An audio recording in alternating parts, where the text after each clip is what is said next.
All right. So to annotate with Kami, you'll open a PDF document and choose Open with Annotate with Kami.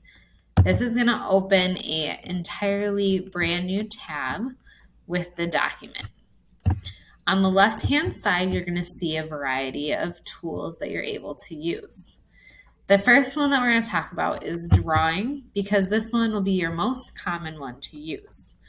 When you click on the paintbrush for drawing, you can choose at the top the thickness of the line that you want to be drawing and any colors that you'd like the line to be. With this, you can click and drag to write your name or words or anything like that. You can use it to draw circles if you have to annotate like that. You can draw lines between things. Basically, it's like a pencil on paper, but it can be a little hard to use when you're writing words.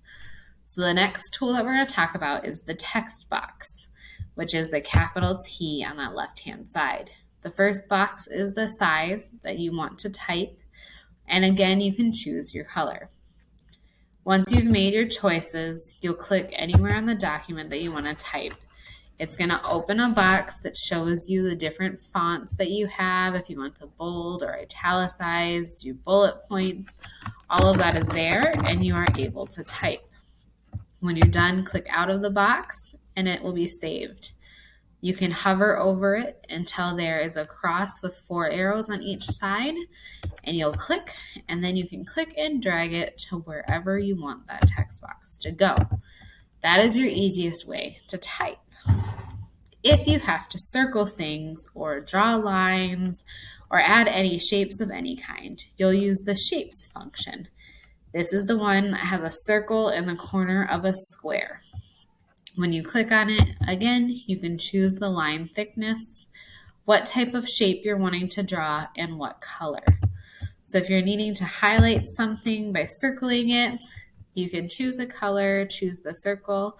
Then you'll go to the left side of what you want to circle, click, and drag until the circle is around what you want it to be. You can do the same thing for squares, triangles, or if you prefer to use that as a line function, you can use that to draw lines between whatever you're needing. Okay. It will automatically save everything that you're doing. If you make a mistake, you can use the eraser tool and then just hover over what you're wanting to erase and click. And just move it back and forth and it'll erase your writings. So you're always able to fix it. Then when you're done, you'll click Turn In. So here, sometimes it will allow you to turn it in directly. This can be difficult if there is multiple documents that you're working with.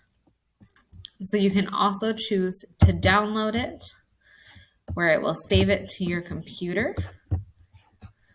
And once you've downloaded it, you can switch videos and go to where it says how to add documents to a Google assignment, and that will show you how to add those documents.